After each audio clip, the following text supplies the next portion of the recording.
Niners, baby. Get the dub in Seattle, Thursday Night Football. Let's talk about it. Okay, so first and foremost, that game gave me heart palpitations because I was watching my Niners play, and in the very first part of the game, my Guardians were playing as well and doing big things, and it was at the exact same time, like scoring plays were happening, and I didn't know which screen to watch. So that was kind of fantastic, but stressful.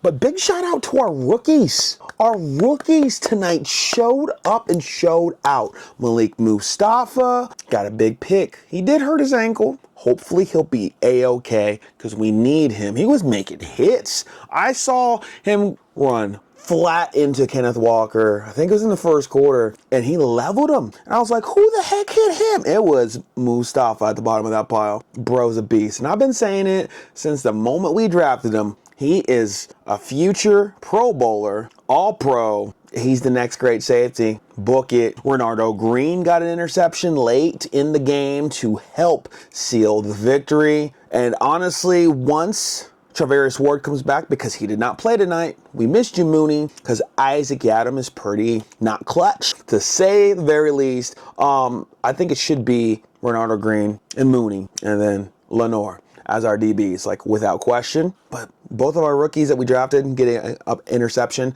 was fantastic. Isaac Guerrero, somebody that I've been very high on. He's extremely fast, and Debo even said it himself just now on the post game on Amazon. He reminds them of Raheem Mostert. Maybe a little bit because of the number, but he can skirt like nobody else. And he probably should have scored at the end, but he was trying to conserve some time, got down, and then Juice ended up punching it in. You gotta always be pumped when Juice gets in the end zone because he does so much to help our team. So I'm so happy for guys stepping up because we needed touchdowns late, and we got it. Kittle got a beautiful touchdown late. Purdy threaded the needle through two defenders. Kittle held on to a touchdown, and then Juice got into the end zone late, and we needed that because in the first half, we were kicking field goals. I was texting my boy Sheldon, I was like, I would just love to get into the end zone. To drive down the field and to get into the end zone would be an amazing feat. Please, just one. We're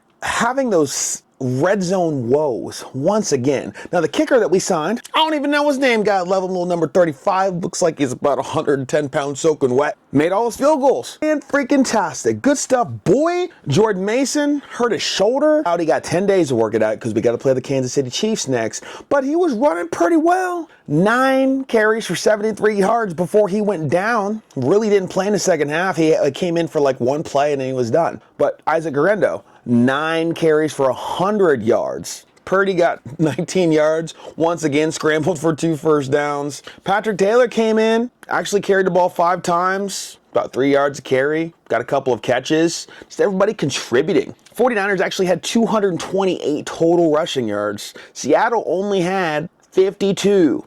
That's called domination. Our run blocking is fantastic. Pass blocking was still a problem. Aaron Banks was cramping. Besides not being able to pass block whatsoever, he was cramping up. They put in Spencer Buford. He's fine. I still have memories of the Super Bowl, though. So Jake Brendel, again, can't pass block to save his life. Run blocking, though, he did help spring Isaac at the end there. But pass blocking, hot garbage. Same thing for Colt McKivitz. Happened all night. They were bull rushing him. They were cutting inside, outside. Didn't matter. Colt McKivitz can't pass block to save his life. Like this jar of Fit Butters right here can pass block at the same degree as Colton freaking McKivitz. Run blocking, though, fantastic line. Maybe top 5 in the league. Pass blocking, we have 2. Dominic Pooney and Trent Williams. Isaac Adams, still a problem on the edge. He can't cover in the clutch, and he's just, I don't know. There was a couple times where Geno Smith missed the read, and there was a wide open guy running down the field, and it was Isaac Adams' fault. Thank God he didn't see it. Thank God. We cannot do a 49ers recap about this Thursday night game without talking about that botched thing by the refs with a punt. We punted the ball. Chris Conley got pushed into the returner. They picked up the flag for interference, but the returner, very clearly, 2 different angles of the replay, touched the ball. We recovered it. Should have been our football. The refs said we didn't touch it. There was 2 very clear replays that Seattle touched the ball.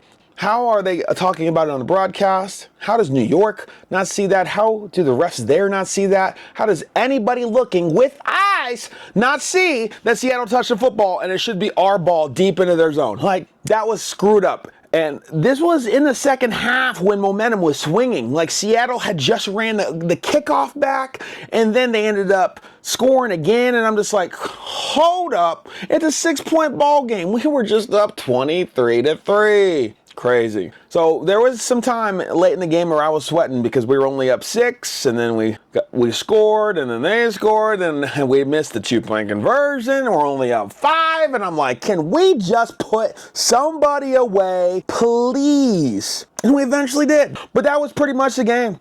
36-24 is the final score, and I'm pumped about it. Let's go. The Niners now have 10 days to rest, and when they come back to football action, it will be hosting the Kansas City Chiefs at 4:25 p.m. in Levi Stadium, October 20th. Baby, that is a game and a half. Can't wait. Got to get that dub. The Niners are now 3-3. They're back to the top of the division. Needed that win. Much needed victory. Just like my Guardians, got a much-needed victory. They play on Saturday, Game 5. Got to play the Tigers, and the winner goes and plays the Yankees. So I'm pumped about that, too. Oh, did you think we were not going to talk about the very quiet evening of Brandon Ayuk?